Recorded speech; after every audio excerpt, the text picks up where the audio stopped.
I'm here today with Jim Guidry of Guidry News Service out of Houston, Texas.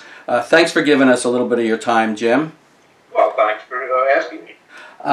And we're here to talk about a comparison between the Galveston, Texas Hurricane Ike experience and the Long Beach and South Shore of Long Island experience, and some of Manhattan as well, with Hurricane Sandy during and following the storm.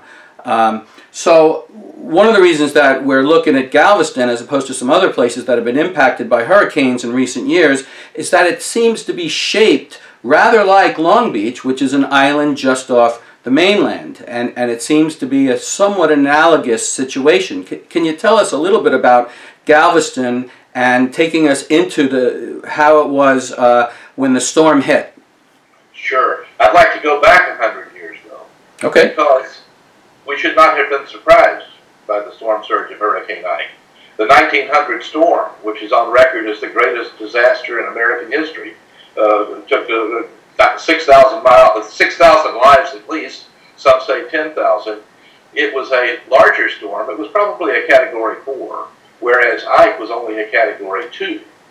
But the storm surge was very similar. It covered 75% of Galveston Island was covered with the storm surge from the Gulf of Mexico, and the surge went into Galveston Bay and then washed back over Galveston Island. And it was the water that washed back from Galveston Bay that caused the biggest damage on Galveston Island.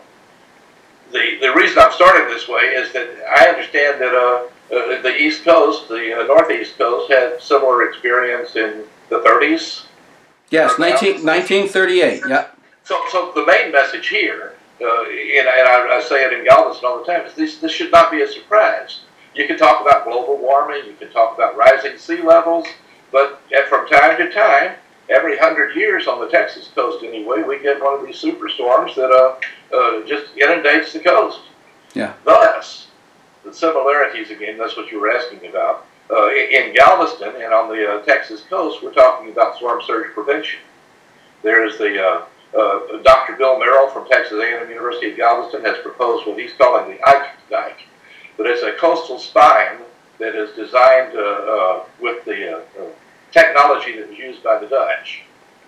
They're underwater. I mean, they're below sea level. And they've been dealing with this stuff proactively for centuries. Mm-hmm. Right. But actually, since 1952 or so, they had a huge storm surge that they said, we can't just keep doing this, so they built their barriers. And they're working with Texas A&M.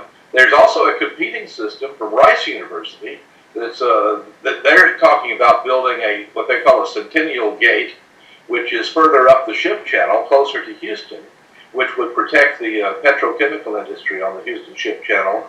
But it would also cause a back surge to the Galveston County communities that are seaward of there. So the coastal interests that I've been following are putting their money on the Ike Dike. Governor Perry has formed a 6-county coastal protection committee that is studying feasibility of storm surge protection in all forms of it. There is no plans and specifications that's been developed yet. It's still a concept, and one of the significant things is funding. So, well, of course. Now, what really strikes me as particularly significant coming from the Long Beach, New York, or the Long Island, South Shore, New York perspective, where we're really full up of get up and go about this kind of thing, is that Hurricane Ike was 5 years ago. Mm-hmm. And yes. And these projects are still in kind of the R&D phase. Right. Well, in Galveston, after the 1900 storm, the Army Corps of Engineers built a seawall, 17-foot seawall. And it's still there, and it's still doing its job. In fact, the homes and businesses that were closest to the seawall for Hurricane Ike were not flooded at all. It was the ones that were closer to the bay where the grade had not been raised. The concept of the Ike Dike is to extend the existing seawall from Galveston Island to San Luis Pass and to High Island, which those probably don't mean anything to you, but what it would do would protect Galveston Bay from any storm surge. And unlike the Dutch, which are below sea level, our storm surge protection only needs to last for a few hours. Because when we have one of these events, it can even leak. But basically, you've got to keep the huge amount of water out of Galveston Bay. And so this moves the wall out beyond the bay and protects the whole bay? Well, Galveston is a barrier island. Yes, as we are. Yeah, right. Okay. And it has a seawall from one end almost to the other. The extension would be along the coast, south toward south toward Mexico, but not that far, and northeast toward Louisiana, so that the coast from Orange, or not really, there's a concept of making the spine go all the way to Orange, Texas, but basically just a further lengthening of the existing seawall, and it can be done by raising the roadway. The roadways along the coast? Yes, so that it could continue to be used, and it would protect everything behind it.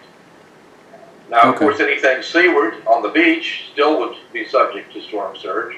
And of course, there's always wind damage. One of the great things about Hurricane Ike was that it was only a Category 2 as far as winds go. Right. So it was really just a storm surge event that really caused us our problem. Right, and we also, one difference, a significant difference, certainly as the rebuild goes, between Galveston and Long Beach, is that you have a road that is along the coast that can be raised, and as difficult as that may be, we have along our bay individual homes and canals, which forms a different, maybe more significant problem and difficulty, since it's private property, and to protect that area, you've got to do work in people's backyards and along these canals that go in and out and around and have all kinds of different shapes, and we're looking at Dutch designs and gates and gates in the ends of canals and all kinds of things like that. Well, several of us from the Houston and Galveston area went to New Orleans recently to see the barrier system that has been built after Katrina. And you asked why it's taken so long in Galveston and why it's taking so long in your area. Money. The difference is, in New Orleans, the federal government jumped on it immediately, despite the criticism of Bush. But since then, they've spent, I think, $5 or $6 billion on the barrier system that they've erected, and it's working fine. So if you spend the money, you can do it quickly, but you've got to have the commitment to spend the money. Now, one thing that you can compare in Galveston, I think that the University of Texas Medical Branch, which is the largest institution on Galveston Island, suffered like $5 billion or $6 billion worth of damage. Thus, spending money on protection would pay off real quickly. The problem is that once a storm goes past, and I'm sure it happens in your area, then it becomes past tense. We had the storm of the century. Well, maybe it's not going to happen again for another 100 years, but it's not reasonable to think it's not going to happen again ever. So if you spend the money now, you can protect yourself later. Right, and you can save money later, because there could be one storm, there could be two storms. We had Irene, a year before Sandy, and quite a few folks here thought, well, this will be a great story to tell our kids, and then the next year, just as they finished rebuilding, here comes Sandy, and that was worse. And if Hurricane Ike had made landfall just a few miles from where it did make landfall and hit the Houston Ship Channel and actually brought its surge all the way up, it could have destroyed the huge petrochemical complex, which is one of the largest in the nation. It was fairly safe. I mean, it did not get impacted up north, but the storm surge could have just traveled up the Houston Ship Channel 50 miles to Houston. Well, a cynical person might feel that there's significant motivation, dollars-wise, to protect your area.